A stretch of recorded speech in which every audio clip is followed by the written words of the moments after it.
Ya, dan pastinya perkongsian untuk hebahan bersama TV Al Hijrah tadi menutup tirai Warna Pagi untuk edisi hari Khamis 5 Ogos 2021, dan selepas ni Yati akan bersama anda untuk aspirasi 10.1 bermula dengan rancangan Tahsinul Ibadah. InsyaAllah akan bersama dengan Al-Fadhil Ustaz Ahmad Lutfi Muharram ya. InsyaAllah sama-sama nantikan. Dan untuk Warna Pagi kita jumpa esok untuk edisi Sayyidul Ayyam, penghulu segala hari. Sehingga itu, Assalamualaikum warahmatullahi wabarakatuh. Negeri Sembilan 102.7. Hiburan mendidik jiwa hanya yang terbaik di IKIM. Inspirasi Inforia Islami.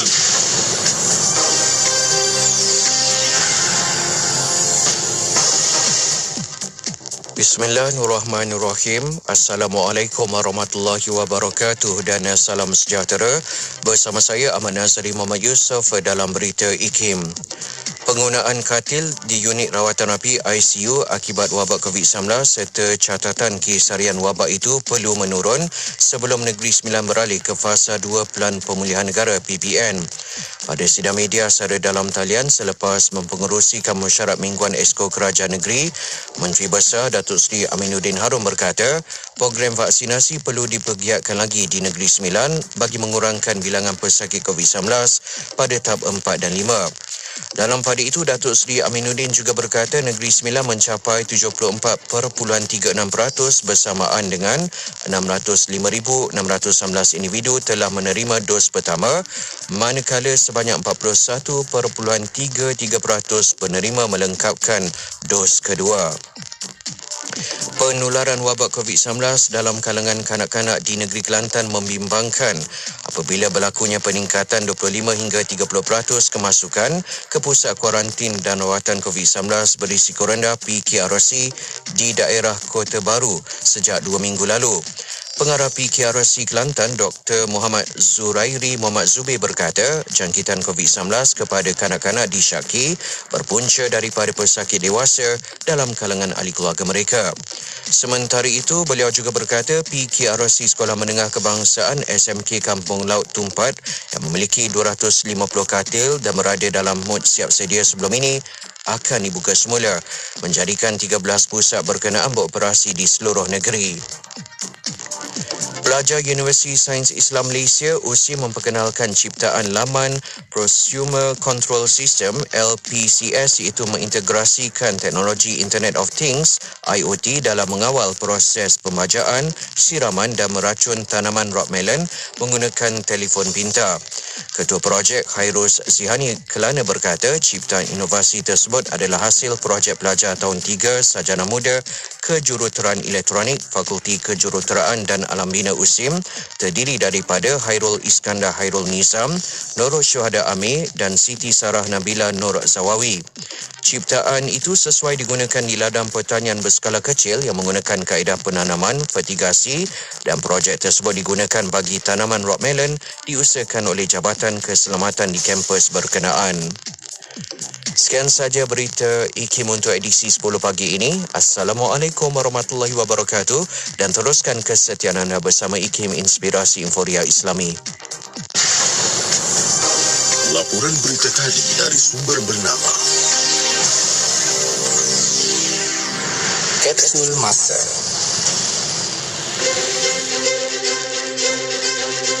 Pada 7 Julai dalam tahun 2010, Bahagian Penyelidikan Jabatan Agama Islam Wilayah Persekutuan Jawi telah berjaya mengadakan pemantauan di premis-premis buku di wilayah Persekutuan Putrajaya. Pemantauan secara bersepadu ini turut disertai oleh beberapa pegawai dari Agensi Kementerian Dalam Negeri Putrajaya KDN dan Jabatan Kemajuan Islam Malaysia JAKIM. Tujuan pemantauan ini adalah untuk memastikan pengedar dan penjual-penjual mematuhi garis panduan penerbitan bahan-bahan Islam terbitan JAKIM. Di samping itu, untuk memberi maklumat semasa kepada para pengusaha kedai buku yang terlibat dalam penjualan buku-buku Islam serta bahan gunaan yang mengandungi ayat-ayat suci Al-Quran seperti pemegang kunci, tasbih, khat, alat-alat perhiasan dan seumpamanya. Sepanjang pemantauan dilakukan, pihak KDN telah merampas beberapa buah buku yang telah diwartakan haram oleh pihak JAKIM. Pemantauan diteruskan dari semasa ke semasa bagi memastikan tiada lagi pembekal, pengedar dan penjual mengambil kesempatan menjual bahan-bahan penerbitan yang telah diharamkan. Petikan fakta ini disediakan oleh Seksyen Dokumentasi dan Penerbitan Arkib Negara Malaysia. Bismillahirrahmanirrahim. Alhamdulillahirabbil alamin wassalatu wassalamu ala rasulil amin sayyidina Muhammadin wa ala alihi wa sahbihi ajma'in. Allah menyebutkan idza jaa nasrullahi wal fath wa ra'aitan nasa yadkhuluna fi dinillahi afwaja. Apabila Allah telah memberikan pertolongan dengan pembukaan kota Mekah, yakni kemerdekaan, maka apa yang akan kamu lihat? Manusia akan masuk Islam berbondong-bondong, ramai orang akan masuk Islam. Kenapa dengan pembukaan kota Mekah? Kenapa dengan kemerdekaan sepatutnya menjadikan manusia ramai-ramai berminat dan akan masuk kepada agama Islam? Sebab apabila Islam memerintah, maka ad-din indallahil Islam. Inna dina indallahil Islam. Sesungguhnya agama di sisi Allah iaitulah Islam, dan Islam ini diletakkan sebagai cara hidup, kehidupan manusia pada ketika tersebut, dan tidak ada kehidupan yang paling cantik, perjalanan kehidupan yang paling cantik melainkan perjalanan kehidupan yang berlandaskan kepada keadilan, kepada kehidupan akhlak Islam. Contoh terbaik yang akan dibangkitkan, yang akan ditunjukkan oleh orang Islam, akhlak yang paling baik, akhlak yang mencontohi akhlaknya Rasulullah SAW, akan menyebabkan ramai orang terdorong untuk masuk ke agama Islam. Islam agama suci, Islam agama yang mengambil berat tentang kebersihan, Islam yang memegang salih asyamat janji-janji Nabi SAW tentang orang-orang yang amanah, orang-orang yang tidak khianat. Maka andai orang Islam berpegang dengan Islam yang sempurna, maka tidak ada perjalanan kehidupan yang paling cantik melainkan kehidupan yang berlandaskan kepada sistem yang dianjurkan oleh Nabi SAW, iaitulah dinullah, iaitu agama Islam. Namun ingat, jangan kita sampai jadi fitnah balik kepada Islam. Orang Islam berakhlak dengan akhlak yang paling buruk, orang Islam yang paling banyak mencuri, orang Islam lah yang paling banyak khianat dan sebagainya, menyebabkan orang tidak tertarik kepada Islam, orang benci kepada Islam disebabkan perangai-perangai kita. Maka kita telah menjadi fitnah kembali kepada Islam.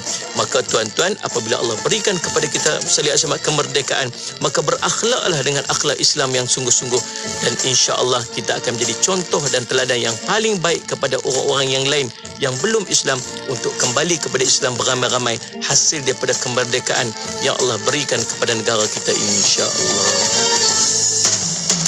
Selami ilmu untuk kehidupan kita seharian bersama Nur Hayati Paradi di Aspirasi 10.1 IKIM, Inspirasi Inforia Islami. Assalamualaikum warahmatullahi wabarakatuh. Dimulakan dengan lafaz suci Bismillahirrahmanirrahim. Selawat dan salam buat Rasul junjungan Nabi Muhammad sallallahu alaihi wasallam. Selamat pagi.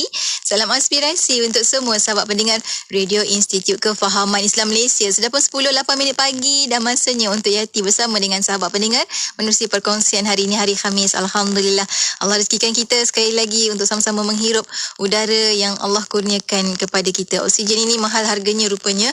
Moga-moga kita sentiasa menghargai setiap apa yang Allah rezekikan kepada kita sebagai modal untuk kita terus beramal kepadanya, insya-Allah. Amin ya rabbal alamin. Apapun, terima kasih buat rakan-rakan mana pagi sebentar tadi, Hazwan Syah, Haji Sufian Amrin dan juga penerbit mereka Hajah Mazrina Ismail untuk perkongsian warna pagi edisi Khamis. Dan insya-Allah kalau mereka 4 jam, Yati 3 jam je. Diskaun sikit sebab Yati seorang-seorang. Masya-Allah.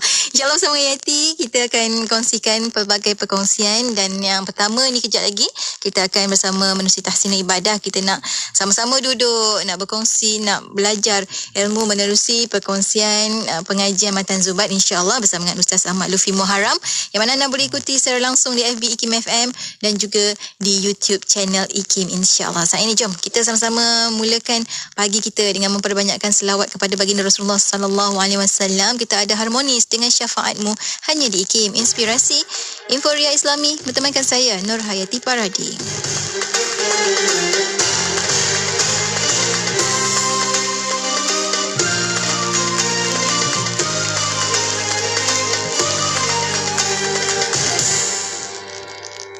Semuanya ketakutan di hari perhitungan,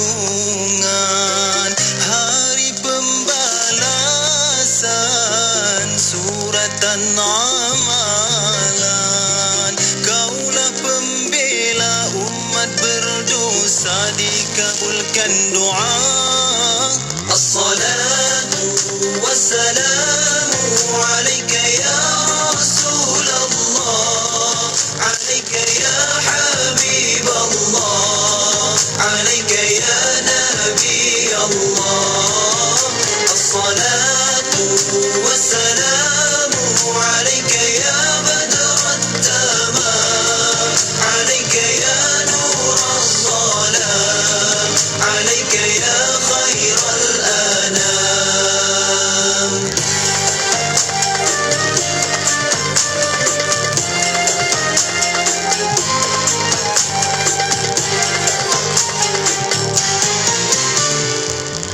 Ku harap syafaat di hari akhirat, ku dambakan berkat, amalkanlah berselawat. Kaulah pembela umat berdosa, dikabulkan doa. As-salatu wassalamu alaika ya Rasulullah, alaika ya Habiballah, alaika ya Nabi Allah. As-salatu wassalamu alaika ya badran tamam, alaika ya nur as-salam, alaika ya khairal anam.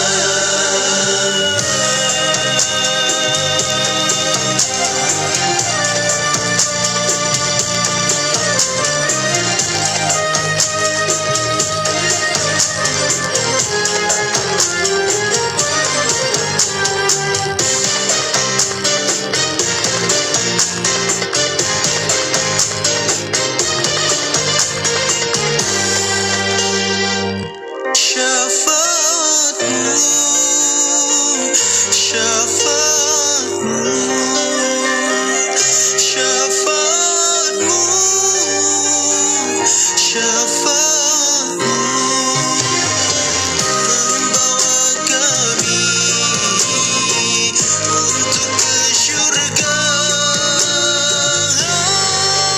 Salatu wassalam alaika ya Rasulullah, as-salatu wassalam alaika ya Habiballah, as-salatu wassalam alaika ya Nabi Allah, as-salatu wassalam alaika ya Safi Allah, as-salatu wassalam alaika ya Rasulullah, as-salatu wassalam alaika ya Habiballah, as-salatu wassalam alaika ya Nabi Allah, as-salatu wassalam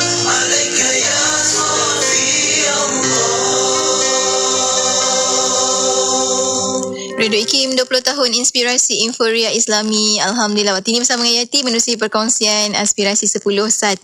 Dan untuk rakan pendengar, tadi kita dah cakap kan, kita akan bersama menerusi perkongsian tahsinul ibadah bersama dengan Ustaz Ahmad Lufi Muharram untuk pengajian Mata Zubat. Tapi Masya Allah, Allah itu mengaturkan perkara yang sangat-sangat baik sebenarnya. Segala perkara datang daripada Allah SWT. Dan hari ini Ustaz tak dapat nak bersama dengan kita untuk perkongsian pengajian, tapi insya-Allah kita akan kongsikan dengan anda siaran ulangan untuk sama-sama kita dengarkan, belajar, kerana perkara-perkara yang diulang-ulang dia akan lebih memantapkan ingatan, insya-Allah. Apapun kita doakan semoga Ustaz dipermudahkan segala urusan untuk dapat berkongsi dengan kita semua ilmu pada minggu hadapan, insya-Allah. Untuk anda teruskan bersama Yati, ikuti perkongsian tahsinul ibadah selepas ini hanya di IKIM Inspirasi Inforia Islami. Dan di antara tanda-tanda kekuasaannya ialah dia menciptakan untukmu isteri-isteri dari jenismu sendiri supaya kamu cenderung dan merasa tenteram kepadanya, dan dijadikannya di antaramu rasa kasih dan sayang. Sesungguhnya pada yang demikian itu benar-benar terdapat tanda-tanda bagi kaum yang berfikir. Surah Ar-Rum ayat 21. Jom muhasabah diri dan keluarga kita mengikut contoh keluarga Sakinah Imam Al-Ghazali dalam silibus forensik keluarga menerusi Pesona di Zahra bersama Ustaz Muhammad Abdullah Al-Amin pada setiap hari Isnin pukul 10 pagi di Aspirasi IKIM, Inspirasi Inforia Islami. Radio IKIM 20 tahun Inspirasi Inforia Islami. Alhamdulillah waktu ini kita bersiaran bersama dengan sahabat pendengar menerusi rancangan Tahsinul Ibadah. Untuk sesi soal jawab kita pada minggu ini, insya-Allah bersama dengan kita tak lain tak bukan telah pun bersedia di hujung talian untuk sesi soal jawab bersama dengan Ustaz Ahmad Lufi Muharram. Kita ada Ustaz Ahmad Lufi Muharram. Assalamualaikum Ustaz.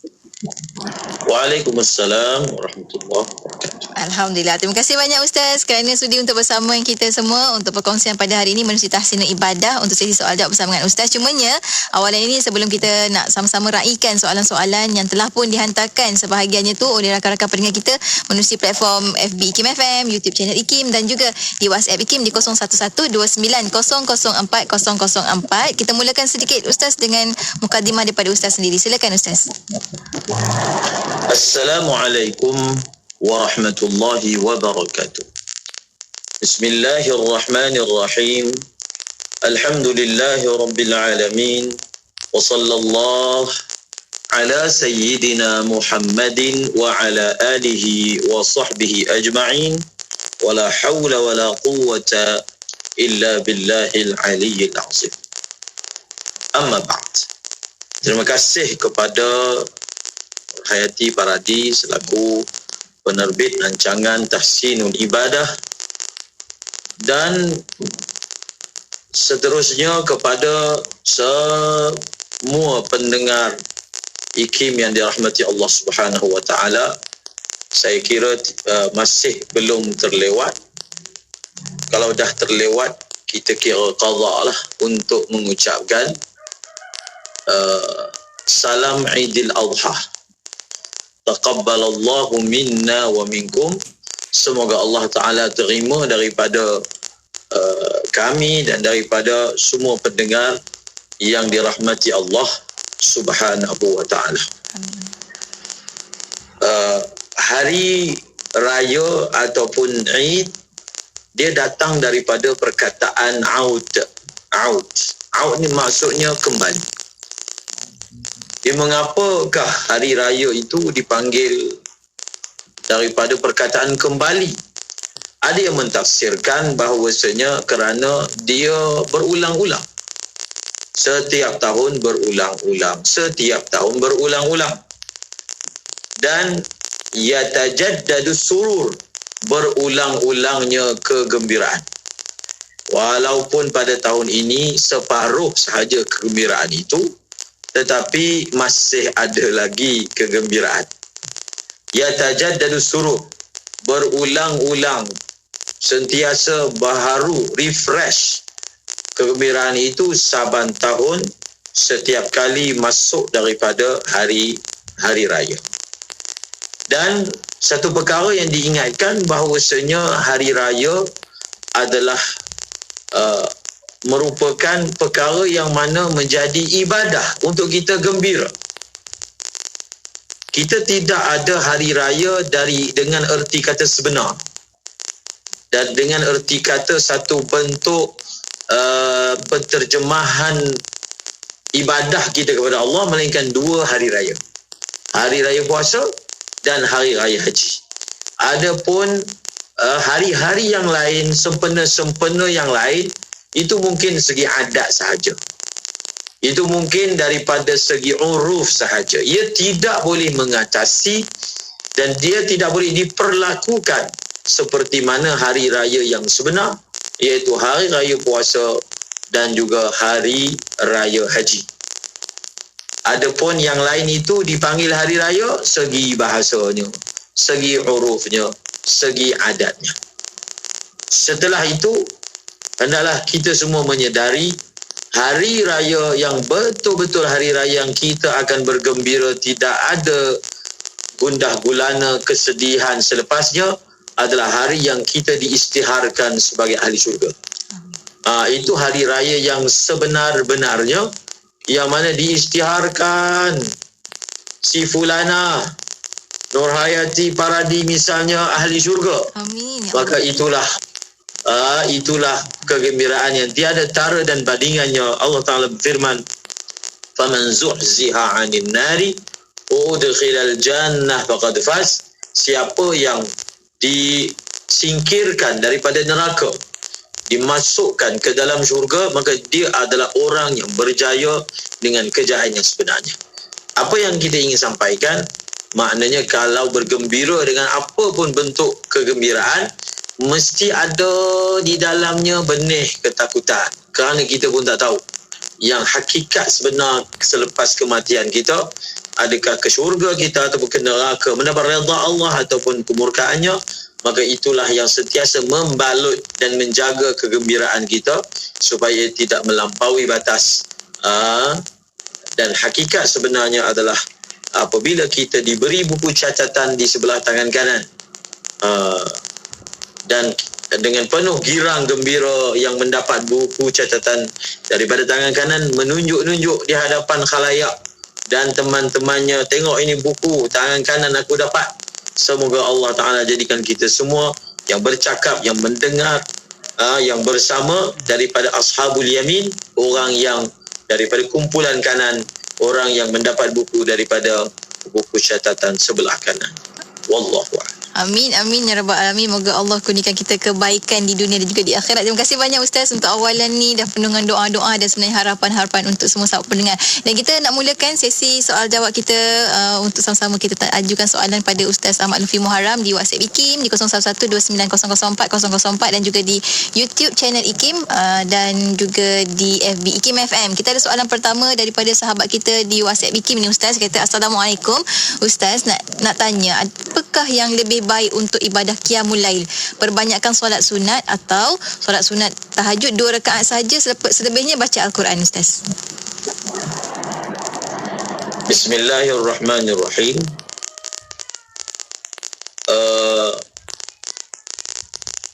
Sebenarnya daripada segi ibadah, yang paling afdal sekali adalah yang paling kita boleh buat dalam keadaan hati yang tenang, dalam keadaan dada yang lapang. Maka itulah yang paling afdal untuk kita lakukan. Mungkin satu orang itu kalau dia berdiri lama-lama, dia jadi mengantuk, dia jadi malas misalnya kan. Tapi kalau dia membaca, tidaklah berlaku begitu. Maka dia hidupkanlah malamnya dengan membaca Al-Quran, berzikir dan seumpamanya. Ataupun sebaliknya, kalau membaca, maka mengantuk datang. Kalau bersolat, kesegaran datang, maka bersolat. Itu secara asasnya begitu. Tapi kalau satu orang itu sama sahaja, sama ada dia mengaji, sama ada dia berzikir, sama ada dia solat, semua sama sahaja bagi dia daripada segi kemampuan dan kekuatan, maka sudah tentulah afdalnya menghimpunkan semuanya. Menghimpunkan apa? Kita buat semua sekali. Dengan kita membahagi-bahagikan masa. Ada masa yang kita semayang, ada masa yang kita baca Al-Quran, ada masa yang kita berzikir. Kita himpunkan sekali. Dan bila sampai persoalan tentang himpunkan sekali, segi susunannya, yang mana nak buat dulu, yang mana nak bagi banyak masa misalnya kan. Maka malam ini adalah waktunya. Pertama, solat. Dalam Al-Quran Allah Ta'ala berfirman, wa minal laili fatahajjad bihi nafilatan lak. Dalam surah Al-Muzammil, qumil laila illa qalila. Dia ada amalan khas tu. Waktu malam ni dia ada amalan khas yang dipanggil solat malam. Solat malam. Sebahagian daripada waktu malam, bangkitlah kamu sebagai suatu tambahan, ibadah tambahan untuk kamu. Nafilatan lak. Qumil lail, bangunlah pada waktu malam. Ya ayyuhal muzammil, wahai orang yang berselimut. Maka bangun tidur, kita buat seperti yang Rasulullah buat. Ini kalau nak buat semualah. Iaitu, sudah tentulah bangun malam. Rasulullah lebih banyak menghabiskan malamnya dengan solat berbanding yang lain. Solat. Kemudian setelah solat, dengan solat malam, waktu yang afdal baca Quran ni adalah apa? Waktu sebelum subuh.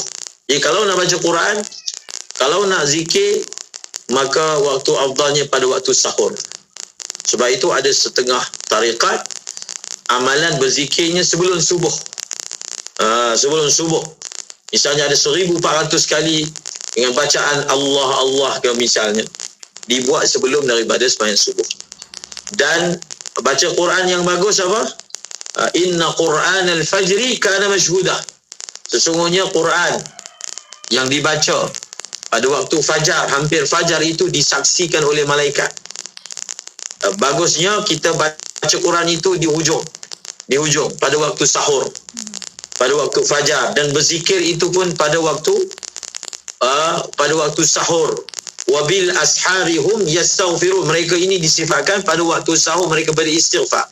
Maka kalau nak buat semua, kita mulakan dengan solat, kemudian kita berzikir pada waktu sahur, berzikir, berdoa. Dan Nabi Yakub ketika diminta oleh anaknya meminta ampun dengan Allah terhadap perilaku yang mereka telah buat kepada Nabi Yusuf, maka Nabi Yakub telah berjanji, aku akan meminta ampun untuk kamu kepada Allah. Dan ulama menyatakan beliau telah memilih waktu sahur untuk waktu memohon istighfar kepada Allah untuk anak-anaknya Nabi Yakub alaihissalam. Wabil ashari yastaghfirun. Dan baca Quran ketika waktu sebelum subuh. Kata Maulana Ilyas bin Ismail rahimahullah, tidak ada satu amalan yang dapat mencahayakan hati. Aku dapati tidak ada satu amalan yang dapat mencahayakan hati lebih daripada membaca Al-Quran ketika saat hampir subuh.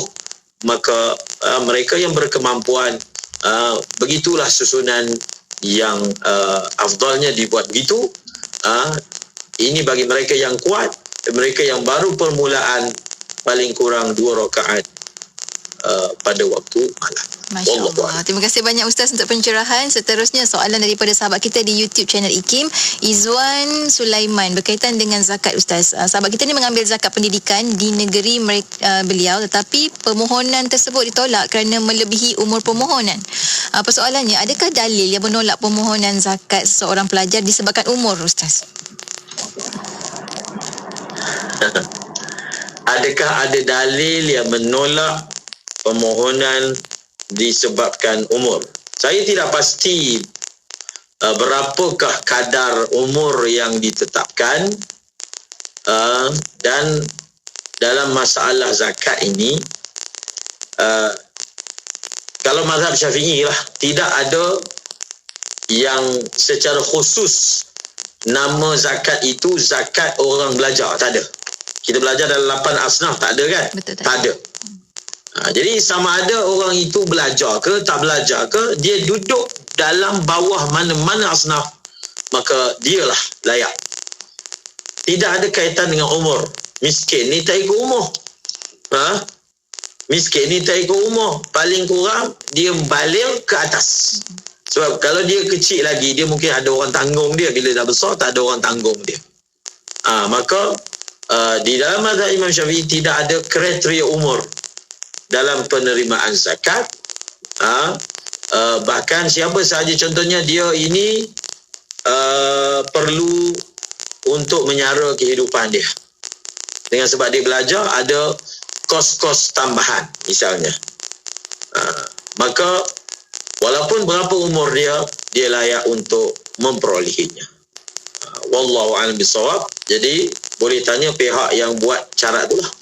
Di manakah dalilnya? Ya, Masya Allah. Terima kasih banyak Ustaz untuk perkongsian jawapan tersebut. Dan kita akan berhenti rehat seketika. Lepas ni banyak lagi soalan-soalan yang akan dijawab oleh Ustaz Ahmad Lutfi Muharram. Untuk anda yang sedang mengikuti secara langsung di FB IKIM FM saat ini, tekan butang share supaya lebih ramai lagi dapat memahami menerusi perkongsian soalan-soalan sahabat-sahabat pendengar. Teruskan bersama kami tentunya hanya di IKIM, Inspirasi Inforia Islami. Allahumma salli wa sallim ala Sayyidina Muhammad al-Fatih lima uliqa wal khatim.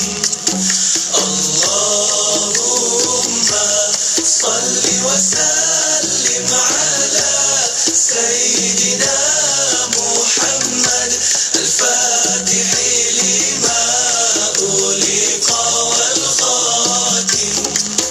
Allahumma salli wa sallim ala Sayyidina Muhammad al-Fatih lima uliqa wal khatim. Lima sabaqa nasiril haqqi bil haqqi wal hadi. Lima sabaqa nasiril haqqi bil haqqi wal hadi. Ila siratikal mustaqim. Ila siratikal mustaqim.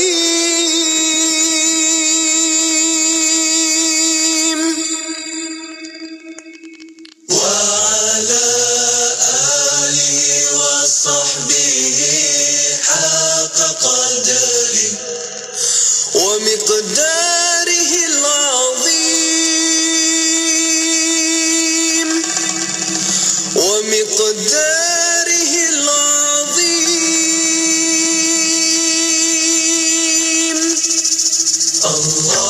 Allahumma salli wa sallim ala Sayyidina Muhammad al-Fatih lima uliqa wal khatim.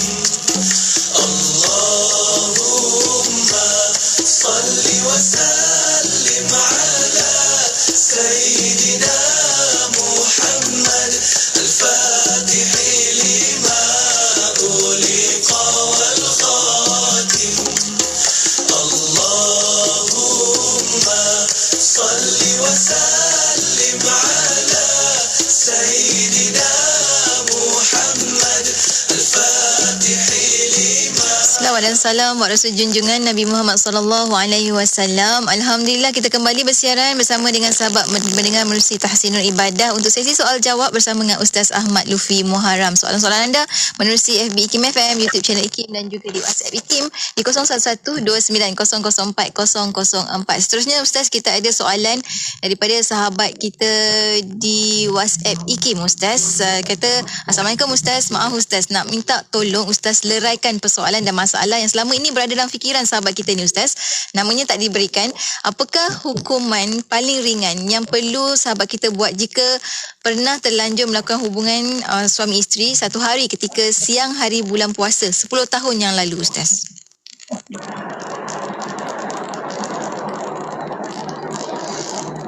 Bismillahirrahmanirrahim. Masalah ini iaitu berjima' di bulan puasa ataupun membatalkan puasa dengan jima'. Dia tidak buat apa-apa sebelum tu perkara yang membatalkan puasa, dan dia telah batalkan puasa memang semata-mata dengan jima' sahaja. Kalau dia misalnya ada minum air ke apa ke, kemudian dia jima', dia tidaklah kena kafarah ni. Maka hukuman yang paling ringan adalah hukuman di dunia lah. Hukuman yang paling ringan adalah hukuman di dunia. Jadi apa hukuman di dunia? Jadi untuk hukuman di dunia itu ataupun disebut kafarah ataupun kita panggil kifarat, telah disebutkan oleh Rasulullah sallallahu alaihi wasallam dalam hadis. Dalam satu peristiwa yang masyhur, satu orang telah mengadu, telah melakukan perbuatan yang sama. Lalu baginda telah menyebut apakah yang sepatutnya dilakukan oleh lelaki itu, iaitu yang pertama, dia perlu berpuasa selama 2 bulan berturut-turut. Dipanggil Al-Kafaratul Uzma. Al-Kafaratul Uzma, pertama dia berpuasa. Kalau dia tak mampu berpuasa, dia bagi makan 60 orang miskin. Dan pertama dia bebaskan hamba. Dia hamba tak ada, dia berpuasa. Tak ada puasa, bagi makan 60 orang miskin. Tetapi tidak boleh terus pindah bagi makan kalau mampu berpuasa. Dia masuk mampu berpuasa ni, dia mampulah, dia sihat, dia boleh puasa. Siapa yang mampu puasa Ramadan, mampulah puasa kafarah ini. Oh, berat ni Ustaz. Saya tanya yang ringan. Saya tanya hukuman yang ringan. Inilah hukuman yang ringan. Kerana hukuman yang berat adalah di akhirat. Kita pilih yang mana. Nak hukuman yang ringan ataupun hukuman yang berat. Okey? Maka berbuatlah demikian, kita usahakan untuk lakukan. Kita niatkan untuk tunaikan. Di samping itu perlu mengqadha puasa yang batal disebabkan perbuatan itu. Ustaz nak tanya lagi lebih. Adakah untuk isteri dan juga suami ataupun salah seorang saja Ustaz? Suami sahaja. Suami sahaja yang perlu membayar kafarah ini, tidak ke atas isteri. Baik, terima kasih banyak Ustaz untuk pencerahan. Seterusnya soalan daripada sahabat kita di WhatsApp Ikim Zamani dari Temerloh. Ustaz kata, bilakah nak bertakbir selepas solat fardu? Lepas beri salam ke, lepas istighfar ke, atau bila sebenarnya Ustaz untuk takbir raya? Terima kasih kepada yang bertanya soalan yang memang sangat rapat dengan kita pada hari-hari yang syiarnya adalah takbir. Kita berada pada hari-hari yang syiarnya adalah banyak bertakbir. Litukabbirullah, Al-Quran sebut. Litukabbirullah ala ma hadakum, supaya kamu bertakbir memuji Allah, membesarkan Allah atas apa yang dia telah bagi hidayah kepada kamu, dapat binatang sembelih kerana Allah, tumpahkan darah. Maka takbir ada 2. Yang pertama takbir mursal. Dah habis dah waktu takbir mursal. Takbir mursal bermula daripada maghrib malam raya sampailah kita takbir sembahyang raya. Ataupun imam takbir sembahyang raya. Mursal ni maksudnya dia waktu takbir ni tak ada waktu. Tak ada waktu, bila-bila masa. Yang kedua dipanggil takbir muqayyad. Takbir yang ada kaitan dengan solat. Dia bermula daripada subuh hari ke-9 Zulhijjah. Lepas subuh 9 dah mula dah, sampai nanti hujung hari-hari tasyrik. Hujung hari-hari tasyrik iaitu esok sampai asar. Soalan yang ditanya oleh penanya, bilakah waktu takbirnya? Jadi waktu untuk takbir ni adalah selepas solat terus. Tidak mengapa kalau dia nak istighfar, astagfirullah, tetapi waktunya adalah muqayyad, terus. Kalau diselang dengan sedikit tak apa, namun lebih afdal adalah kita selesaikan dahulu takbir, kemudian barulah kita susuli dengan wirid-wirid yang khas bagi solat. Itu faedah nama takbir ni, takbir muqayyad, iaitu yang dikaitkan dengan solat, dibuat sejurus selepas memberi salam.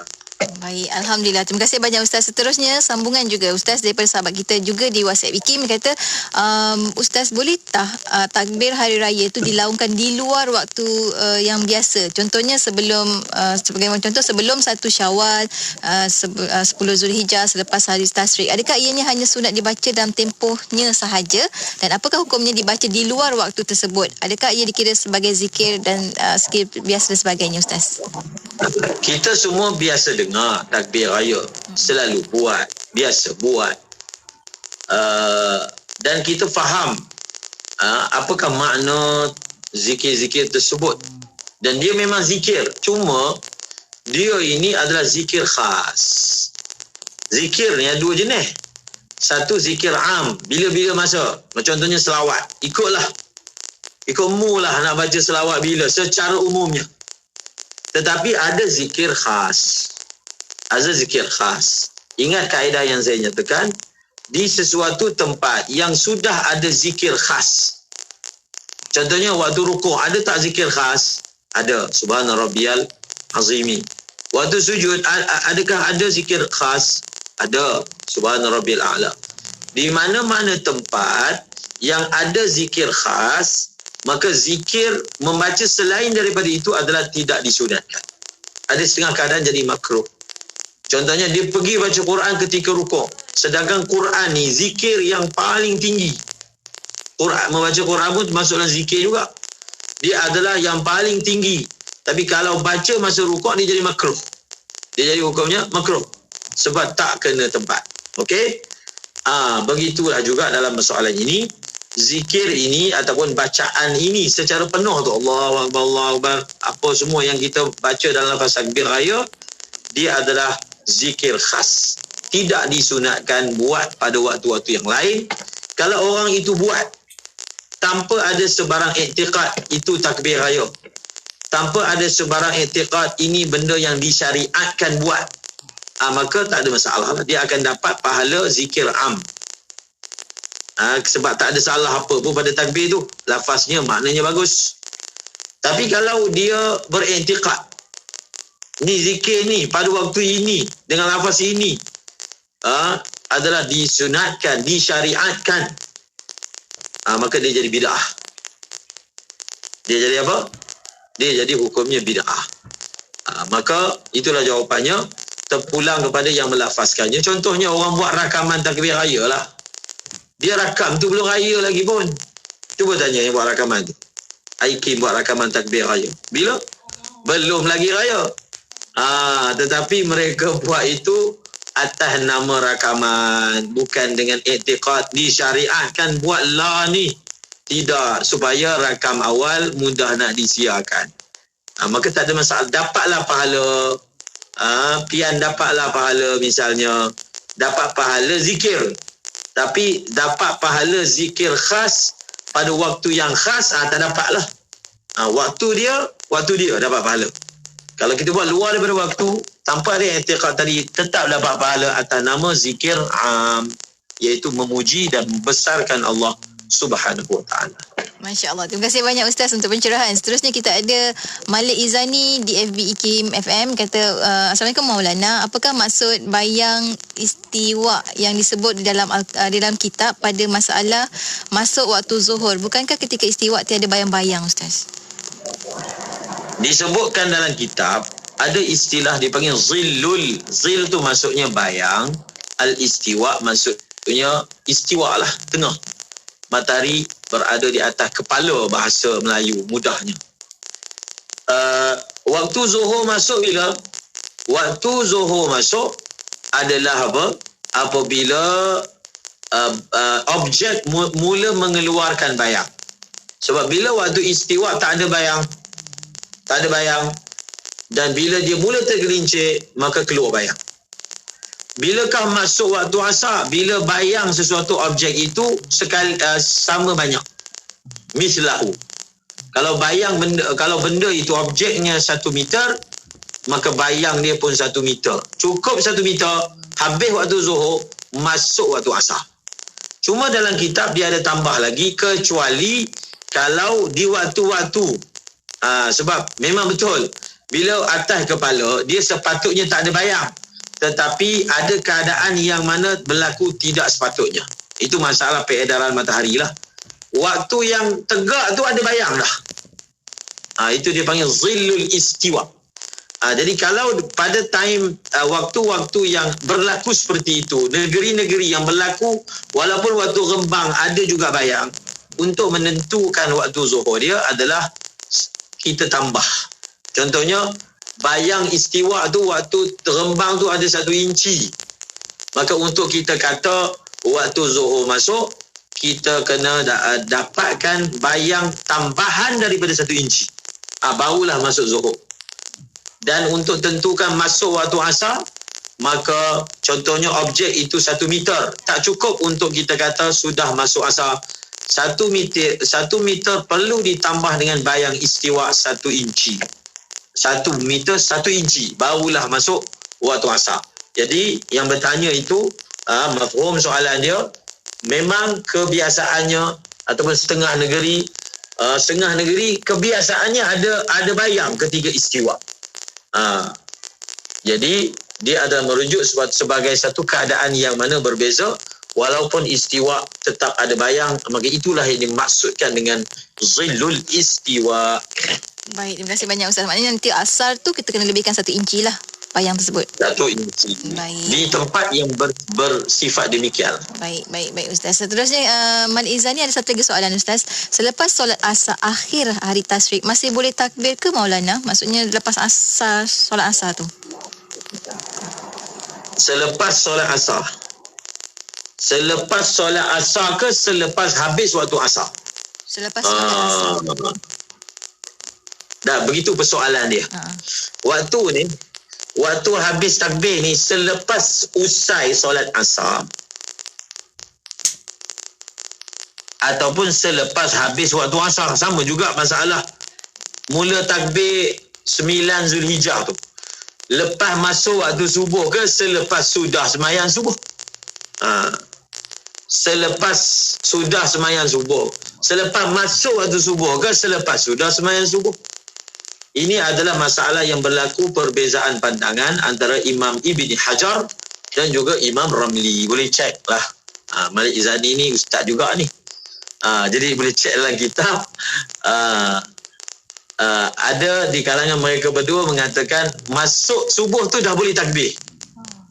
Berdasarkan pandangan ini, lepas dia semayang Ba'diyah, Qabliyah subuh tu dah boleh mula takbir. Sebab mula itu adalah waktu asar, bukan perbuatan waktu subuh, bukan perbuatan solat subuh. Dan satu lagi mengatakan, kalau tak silap saya, Ibn Hajar mengatakan adalah pada waktu selepas solat subuh, iaitu lepas sembahyang subuh baru mula. Samalah juga untuk yang hujung ni. Adakah waktunya habis selepas solat asar?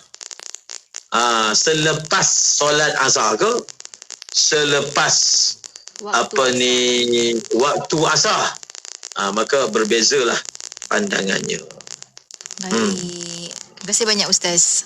Seterusnya kita ada Siti Rubiah di FB tanya, maaf Ustaz nak tanya, bagaimana jika daging korban yang nak bagi pada salah seorang fakir miskin terhalang?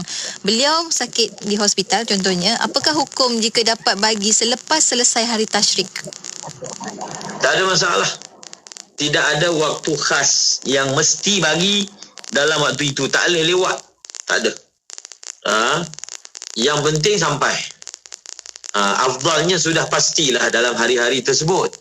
Tetapi kalau contohnya ada halangan dan orang yang nak diserah tu orang yang layak, orang miskin, maka tak mengapa kita simpan untuk diserahkan walaupun selepas daripada waktu hari-hari tasyrik.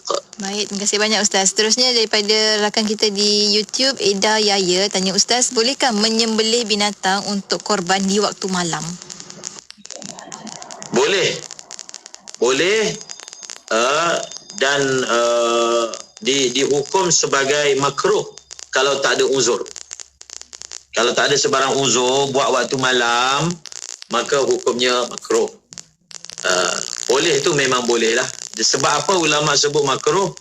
Sebab mungkin bila waktu malam tak nampak nak sembelih tengkok pergi sembelih mulut contohnya. Ataupun waktu malam mungkin ada orang buat waktu malam nak menyorok daripada fakir miskin, mungkin.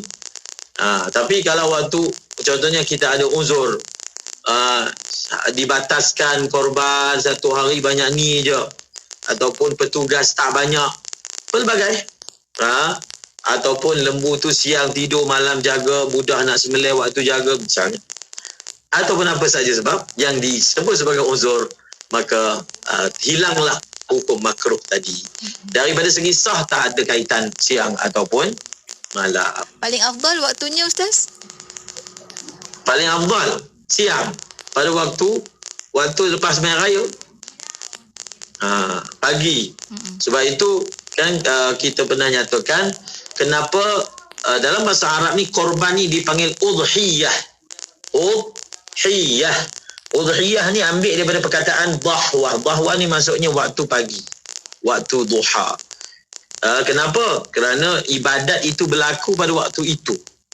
Nabi SAW pun dalam peristiwa menyembelih turun saja mimbar, sebab khutbah ni, sembahyang raya ni dibuat di lapangan zaman Nabi atau faktor masjid kecil. Maka turun je mimbar terus sembelih. Kira kambing tu bawa dekat mimbar sembelih.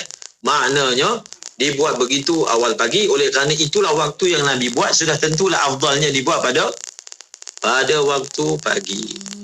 Waktu duha. Terima kasih banyak Ustaz. Seterusnya kita ada soalan daripada sahabat kita di WhatsApp Ikim. Tanyakan soalan kita, apakah hukum membaca sujud sajadah di hari Jumaat ketika kita dalam keadaan sujud, dan apa yang perlu kita baca dalam keadaan sujud tu Ustaz, disebabkan surah ini baca termasuk dalam Al-Quran. Apakah hukum membaca sujud sejadah? Bukan membaca sujud sejadah, membaca surah yang di dalamnya ada ayat yang disunatkan sujud sejadah. Baca surah tu. Jadi hukumnya sunat. Surah apa yang dihukum sunat tu? Surah sajadah ataupun surah Alif Lam Mim Tanzil orang panggil. Nama dia ada dua nama. Alif Lam Mim Tanzil ataupun surah sejadah. Hukumnya sunat. Hukumnya sunat. Kalau kita ni perempuan, kita sembahyang kat rumah, kalau dia ingat, dia hafal, disunatkan baca. Kalau dia sembahyang masjid, imam, maka imam yang baca, kita tak payah baca. Bila kita dah baca pada ayat innama yu'minu bi ayatina allazina idza dzukiru sehingga akhir ayat, maka disunatkan sujud. Kalau imam sujud, makmum wajib sujud. Kalau imam tak sujud, makmum tak boleh sujud. Kalau imam sujud, makmum wajib sujud. Kalau imam tak sujud, makmum tak boleh sujud. Dan apakah yang nak dibaca? Berdasarkan riwayat hadis, bacaannya sajada wajhiya lilladhi khalaqahu wa sawwarahu wa syaqqa sam'ahu wa basarahu. Dan riwayat. Dan dalam kitab ditambah fatabarakallahu ahsanul khaliqin. Itulah yang disunatkan dibaca di dalam sajadah. Baik. Sujud sajadah. Terima kasih banyak Ustaz. Seterusnya kita ada di YouTube Ikim. Azizul Hakim tanya, jika wanita menemani suami di hospital sehingga suami itu meninggal dunia, adakah wajib atas wanita itu untuk terus balik rumah? Dan sambungan soalannya dia kata, bila detik iddahnya bermula yang mengharamkan dia keluar dari rumah Ustaz? Detik iddah bermula selepas kewafatan suami. Sepatutnya perempuan itu segi hukum asalnya, dia perlu menjalani iddah di rumah yang dia berada lah, semasa suami dia meninggal. Tetapi tak mungkinlah kita nak suruh dia buat iddah dalam hospital kan. Tak mungkinlah. Jadi sebab itu dalam kitab kata sekiranya tempat itu sesuai.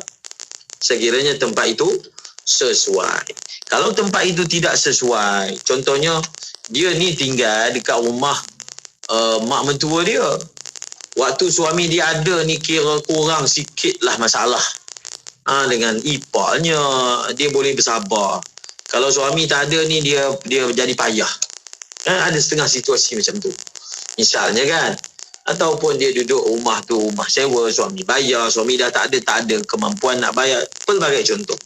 So kalau rumah itu sesuai, maka rumah itulah tempat bereddahnya, dalam rumah itu tidak sesuai, maka dia boleh pergi ke tempat yang lain untuk dia menjalani iddah tersebut.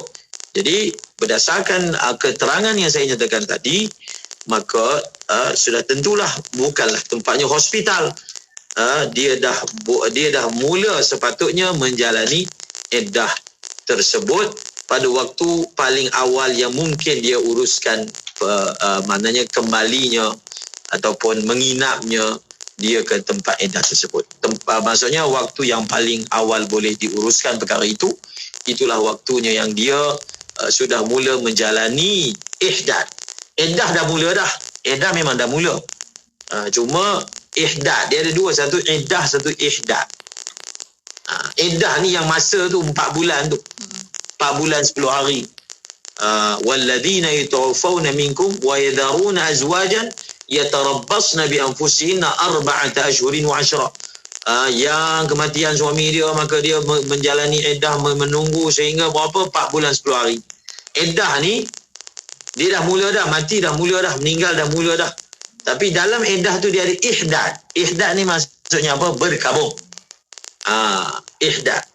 Jadi kita belajar istilah dia lah.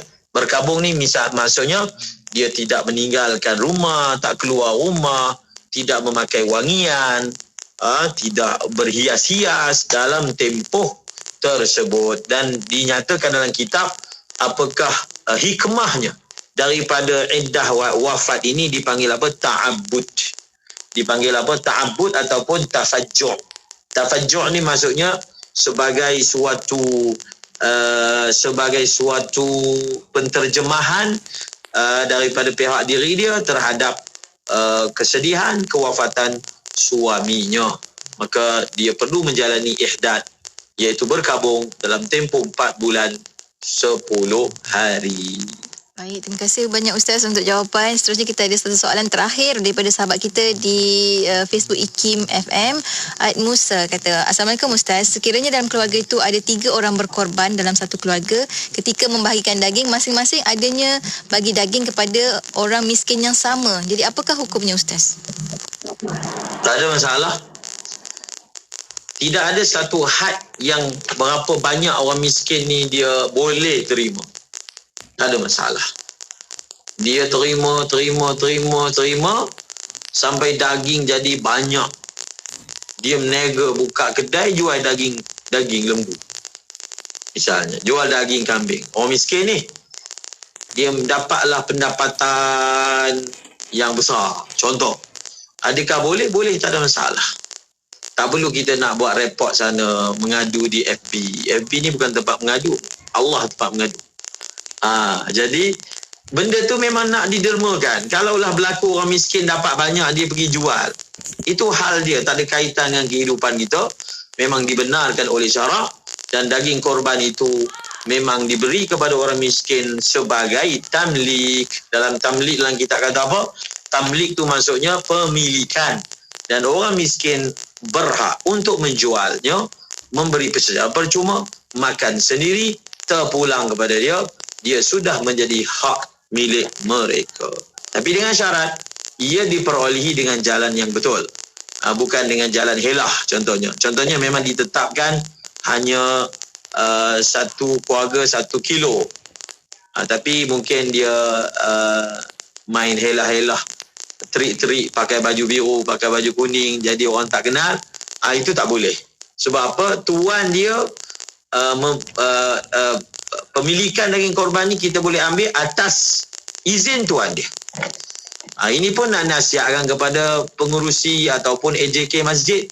Hak agihan ni adalah hak peserta, bukan AJK. Kalau AJK nak tetapkan satu bentuk agihan, kena minta persetujuan. Daging korban bukan milik pengurusi, bukan milik AJK, milik peserta. Dapat persetujuan yang jelas. Kadang-kadang kita buat satu aturan, daging ni tak bagi langsung kat peserta. Tak boleh. Itu bukan hak kamu. Itu hak peserta. Jadi perkara ini diselesaikan dengan masyuarah, insya-Allah. Baik, terima kasih banyak Ustaz untuk pencerahan. Kita sampai hujung-hujung Ustaz. Di hujung ni mungkin ada sedikit kata-kata akhir daripada Ustaz, pesan-pesan Ustaz untuk sahabat pendengar kita. Silakan Ustaz. Allahu Akbar.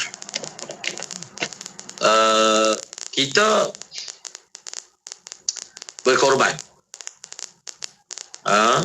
Berkorban dalam setengah keadaan ini, kita berkorban walaupun kita itu benar. Ini adalah pengorbanan yang hebat.